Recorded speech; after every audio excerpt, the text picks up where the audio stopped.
Okay, perfect, thank you.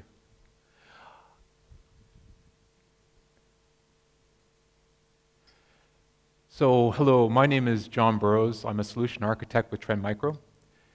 And today what we're going to talk about are some of the security challenges organizations have with the virtual data center and their journey to the cloud. Once we talk about the security risks, then I'm going to introduce two of our products that we have to address those.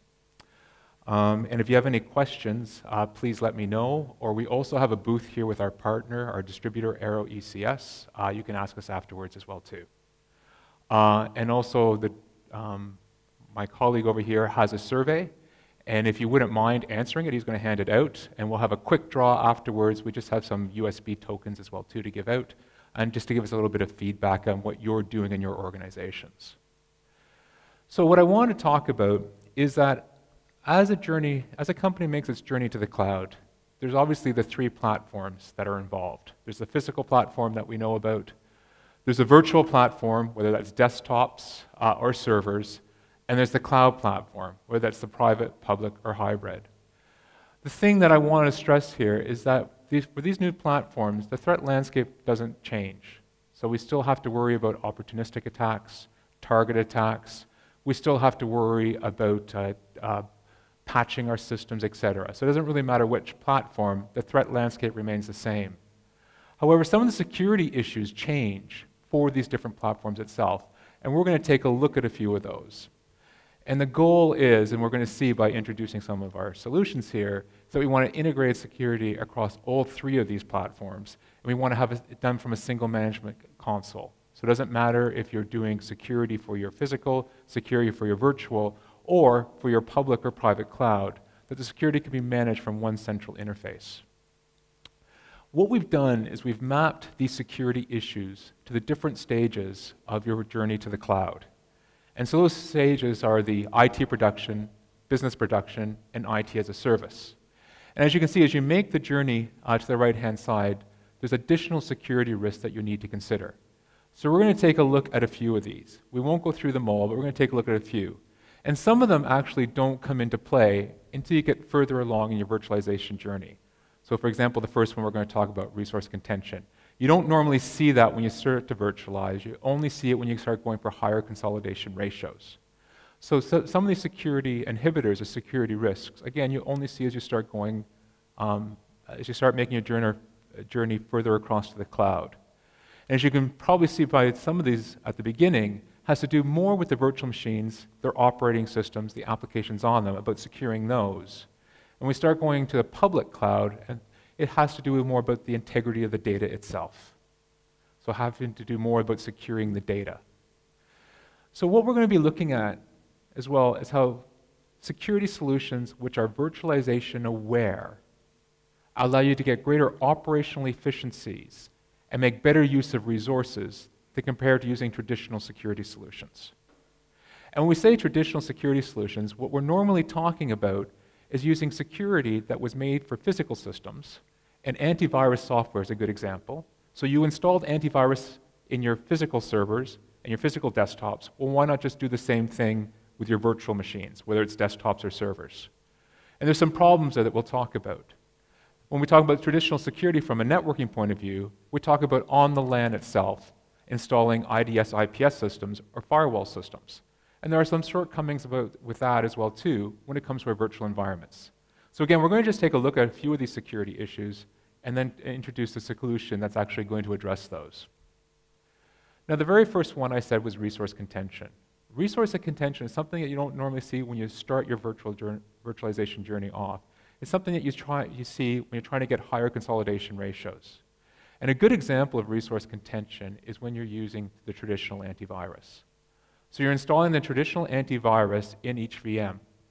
The problem is that it doesn't realize that it's sharing resources. So when you take a look at different functionality that traditional antivirus has, one of them is a scheduled scan. So as the slide depicts here, at 3 a.m. in the morning, all the antivirus at the same time tries to actually do a scheduled scan. They're all fighting for CPU resources, they're all fighting for memory, they're all fighting for disk I/O. And they can have a real impact in the performance of the hypervisor itself. to the point where in some cases it can call intermittent denial of service to some of the virtual machines running on that hypervisor. So resource contention happens when we're using traditional security solutions, in this case security solutions, inside the hypervisor. So it's not only a scheduled scan, think about pattern updates as well too, and think about it in a virtual environment when you're doing virtual desktops. So first thing in the morning, all the users come in, access the virtual desktops. They have antivirus scanning in there. The very first thing that's going to do is try and do a pattern update. So suddenly you have all these desktops, virtual desktops, trying to do a pattern update and causing network storms. So they have to be, traditional security has to be adapted so it understands that it's working in a virtual environment and will play nicely in such environment and share resources. One of the other problems is the instant on gaps that happen with virtual machines. So a physical server can have really two states, on or off. Where a virtual server can be on, off, it could be suspended, it could be rolled back to previous states in time. Well, the problem is the security posture of that virtual machine. If that virtual machine becomes dormant, and you're going through a patch cycle and patching, how do you make sure its patches are up to date? How do you make sure its pattern files are up to date from an antivirus point of view? Because as soon as those virtual machines are instantiated, its security posture is going to be out of date. How long that machine is vulnerable depends on how long it takes you to bring the pattern files up to date if you're running antivirus, patches, bring them up to date, especially if it's gone from a previous state, configuration, etc. So the instant on basically says for a dormant VM that's been off for a certain amount of time and is instantiated, or from virtual machines that are instantiated from a template, and maybe that template was built before the latest patch Tuesday by Microsoft. So there are vulnerabilities already inherent in it. Once that becomes instantiated, how long does it take you to bring that security posture of those virtual machines up to where they should be? Because until you do that, they're actually vulnerable. Then something with virtualization as well too, which is known as the inter-VM attacks. And that just has to do with inside the hypervisor, we have a mini network. And we have, for example, switches. And you have a virtual machine in that hypervisor attached to one port on a virtual switch that wants to speak to another virtual machine on that same hypervisor on another port on the same switch. Well, just the way that the 802.1 protocol works, that traffic will never leave the virtual switch, so it will never leave the hypervisor. So if you're requiring or you're relying on your LAN-based networking devices to actually secure that traffic, to apply policy to that traffic, well, they won't see that traffic, so they won't be able to do it. They won't be able to apply firewalling rules. They won't be able to apply, if you're doing IDS, IPS, they won't be able to apply IDS or IPS to that network traffic. So they'll be blind to it, and hence the inter-VM attacks are blind spots. And it's just the way, again, the protocol works. If you're on one port on a switch and you want to talk to a computer on another port on that switch, the traffic won't leave that switch. Now you can do things like set up virtual LANs. You can put each one of those virtual machines onto a virtual LAN itself in order to get that traffic out so it can be inspected, policy can apply, and then pump that traffic back into the virtual machines. And that leads to a few problems. The first one is what VMware calls VLAN sprawl, because now you're setting up all these VLANs in order just to get that traffic out of the hypervisor. And also performance bottleneck, because you're getting all that traffic out just to inspect it, to pump it back in. And a way that a lot of people deploy their machines, especially in a multi-tier, if they have their web application server, their application servers, and their databases, they tend to all put them on the same hypervisor. So in order to get that traffic out, we need to do something special with it. Otherwise, our LAN-based networking devices will not be able to apply security policy to it. And just overall, complexity of management. VM sprawl is so easy. It's so easy to instantiate new virtual machines. But making sure the security state of all those virtual machines is up to date can be a challenge for a lot of operators of the virtual environment. So complexity of management, inter-VM attacks, instant-on gaps, and resource contention. These are some of the challenges that organizations face as they start to virtualize. And during their initial virtualization projects, they don't usually are concerned about this. A lot of organizations that started their virtualization products didn't involve security. Security was not contacted. So it's usually during the more advanced stages of virtualization, in the business production stage, where organizations start to run into some of these issues. So we have a product called Deep Security that is a virtualization-aware security solution that's used to address these concerns and some of the other ones that I haven't gone into. Now, Deep Security has been around for about 10 years, and we've been using it. It's a host-based security solution, and we've been using it to secure physical servers. We've also been using it for the past 3 years to secure virtual machines as well. And with virtual machines, we have a choice. We can either secure them by installing an agent or by actually protecting them agentlessly. And I'll talk more about the agentless protection in a moment and how it uses better use of resources to get us out of that resource contention problem that we're talking about. So Deep Security, again, it's a host-based security solution. It's been around for about 10 years, and it's been protecting virtual machines as well as physical servers, both desktop and servers, I should say. And it has 5 pieces of functionality that it incorporates in one product, one management solution that goes across all platforms, physical, virtual, and cloud. The first piece of functionality is deep packet inspection. And deep packet inspection is a technology that's used for performing IDS, IPS, web application protection, and application control. So when we say IDS, IPS, we're basically monitoring the network, looking for malicious activity, such that activity is trying to exploit a vulnerability in an OS or running applications on top of that OS. So we support multiple OSs, multiple applications, etc. And a lot of our customers use that functionality for providing vulnerability shielding or virtual patching. And what I mean by that, to give you an example, we support the protection of Microsoft products and others, but we're also part of the Microsoft Active Protection Program. So on Patch Tuesday, when Microsoft comes out with its security bulletins, within 2 hours we have our rules in place. Now, those rules can then be used to monitor the traffic to see if there's anything trying to exploit any of the newly released vulnerabilities, either in the OS or the running applications. So even if our customers can't apply the actual patches, we can still apply the protection until they patch. And I'm not sure in your areas how much different compliance comes into play. But in the UK where I'm based, PCI compliance is on top of a lot of organizations' minds. And with PCI, it requires that they patch their critical systems within 30 days. And a lot of our customers can't meet that 30-day window. So what they do is they've worked with their auditors to use this as a compensating control. So although they can't provide the patches within 30 days, they monitor their network, trying to see if anything's trying to exploit the vulnerability that that patch applies to, and they use this as a compensating control in order to stop that. Obviously, their auditors have to write off on it, but that's sort of the use of the IDS IPS. We also do web application protection. And with web application protection, we're basically monitoring web application traffic for things like SQL injection, cross-site scripting, or other vulnerabilities that affect web applications. And with the application control, again, using the deep packet inspection technology, we do protocol analysis. So we can see what applications are accessing the network and actually tell you about it or reset the connections. Maybe you have a policy that users should only be using Internet Explorer, for example, and you find someone's using Google. Well, what you can do is you can actually alert on that or reset the connection and take whatever action that you want to do. Or maybe someone's running a rogue HTTP server from their server. So these are different things that the application control will get you. That's the sort of the first security functionality of Deep Security. We also have a stateful bidirectional firewall. We do log inspection. If you're familiar with the OSSEC project, OSSEC, we acquired it about 2.5 years ago, and we have the OSSEC engine in the Deep Security.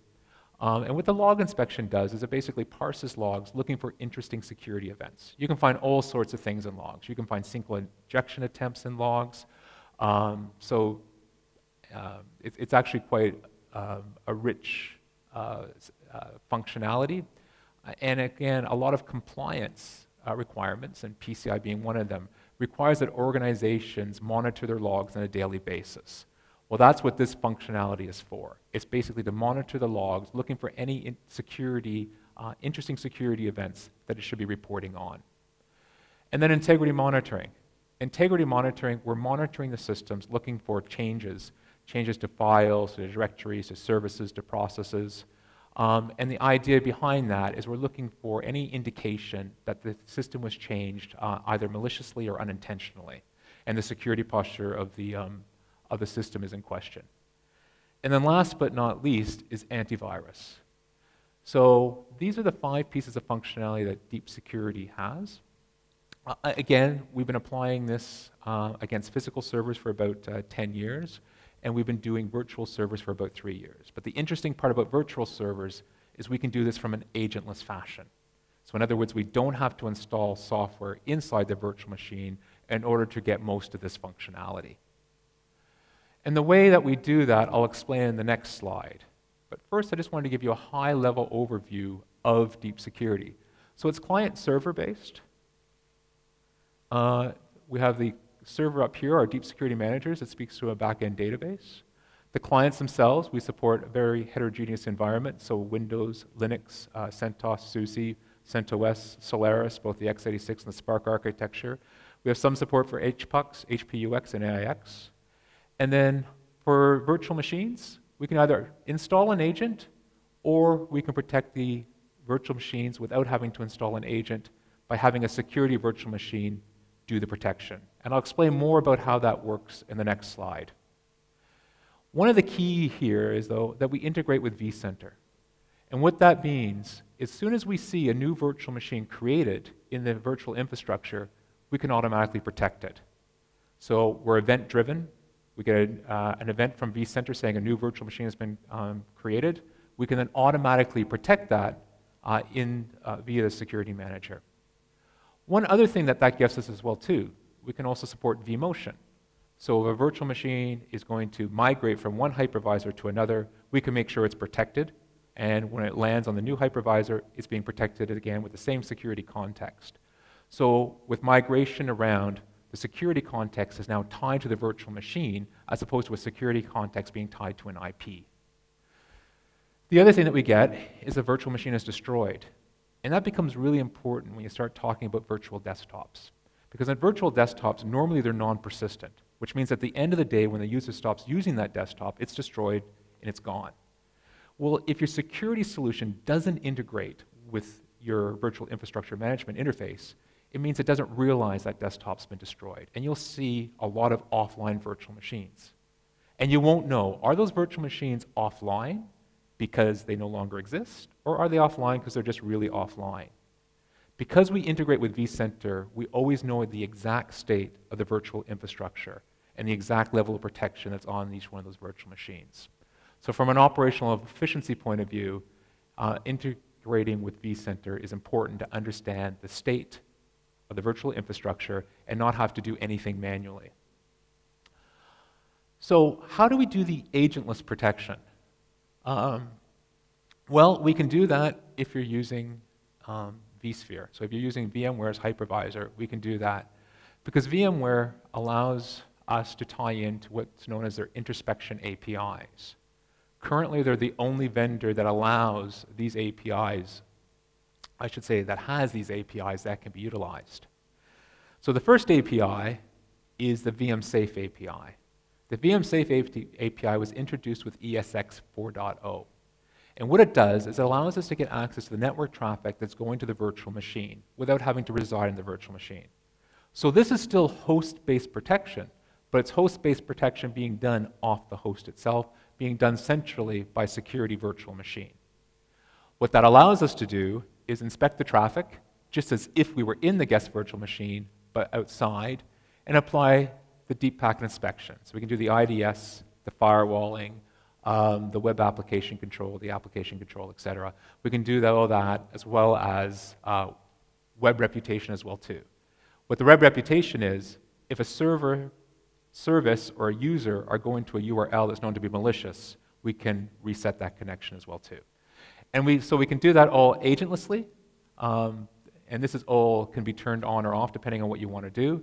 We can do this all agentlessly, again, because of the introspection APIs that are found in the hypervisor.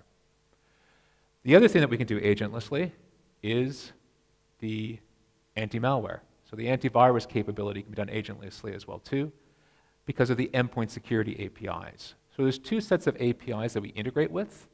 One's the VMsafe APIs, The other ones are the endpoint security APIs.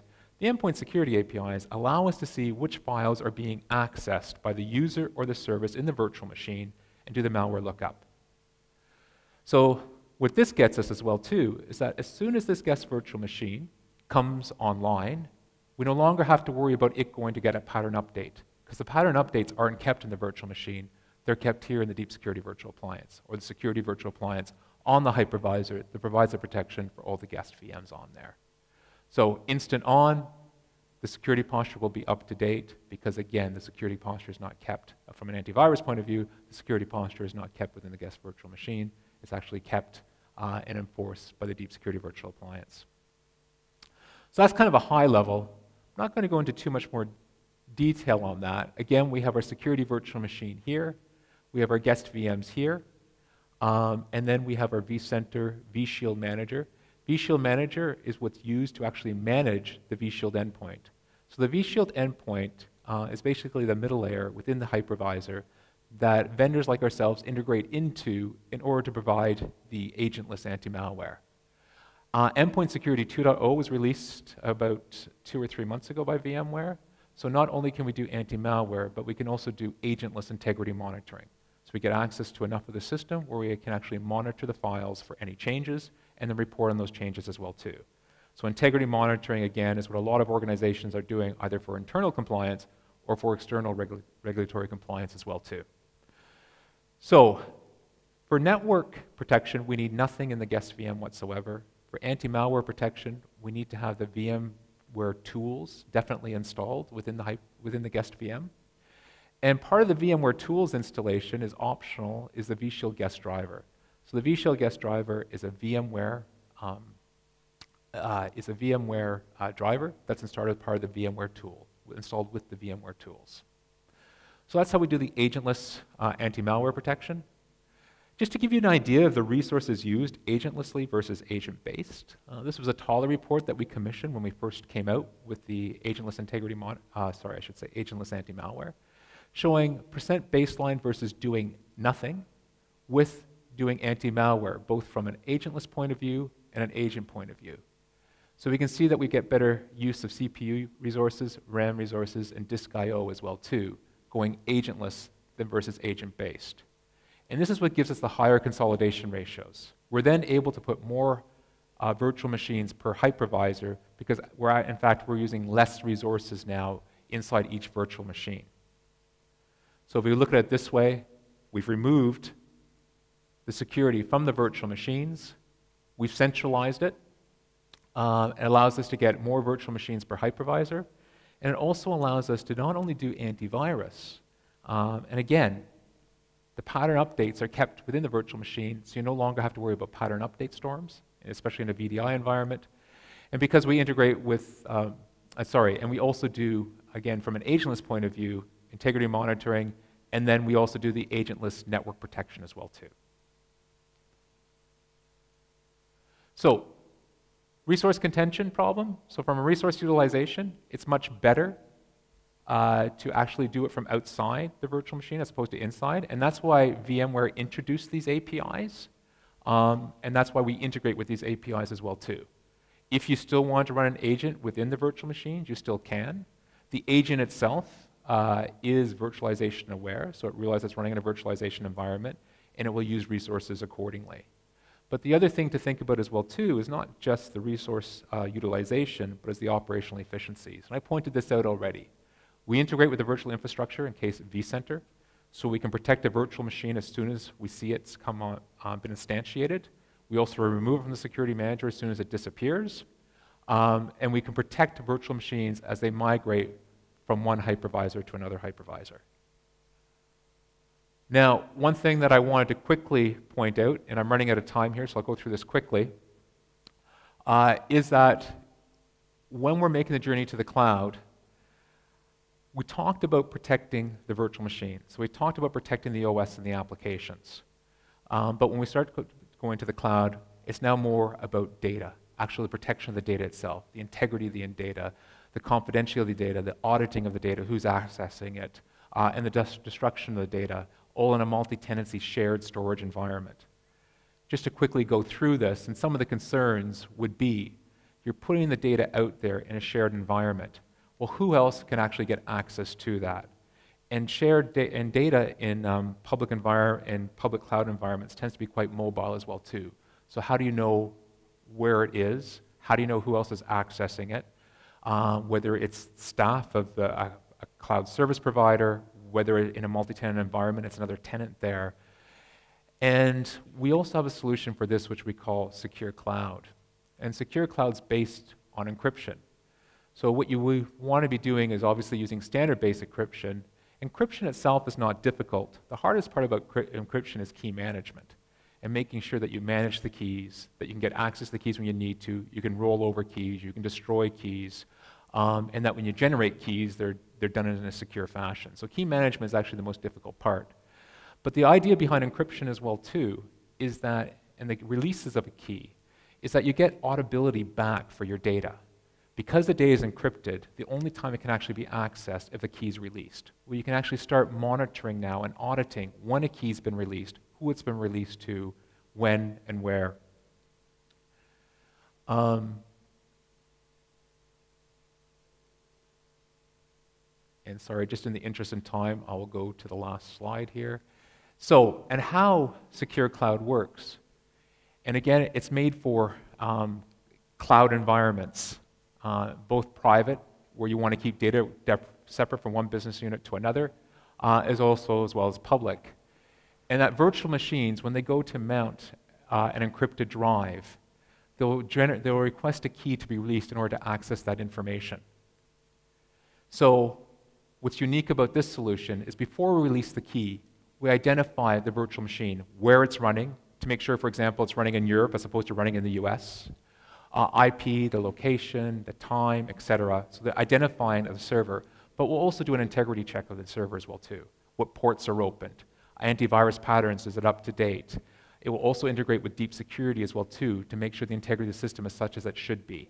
So we have different rules in place to make sure the integrity of the system is fine before we actually release the key, as well as identifying the virtual machine. We'll also do ongoing checking as well too. So if that virtual machine were to have been compromised, we can then revoke the key as well. Okay, so deep security and Secure Cloud are two of the solutions we have for virtual environments and for your journey to the cloud, and basically addressing a lot of the security concerns that we have here. We have papers at our booth if you're interested in more information on this, or even want a demo of it as well too, we can do that. Appreciate your time. If you want to hand in your surveys now, what we can do is collect them.